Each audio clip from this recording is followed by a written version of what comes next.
నేడు నెల్లూరు జిల్లా కందుకూరులో పర్యటించనున్నారు సీఎం చంద్రబాబు. స్వచ్ఛ ఆంధ్ర స్వచ్ఛ దివస్ కార్యక్రమంలో పాల్గొననున్నారు.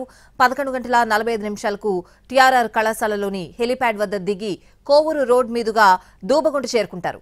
అక్కడ వేస్ట్ ప్రాసెసింగ్ యూనిట్ శంకుస్థాపన చేస్తారు. అనంతరం దూబగుంట గ్రామస్తులతో కలిసి స్వచ్ఛ ఆంధ్ర స్వచ్ఛ దివస్ కార్యక్రమంలో పాల్గొంటారు.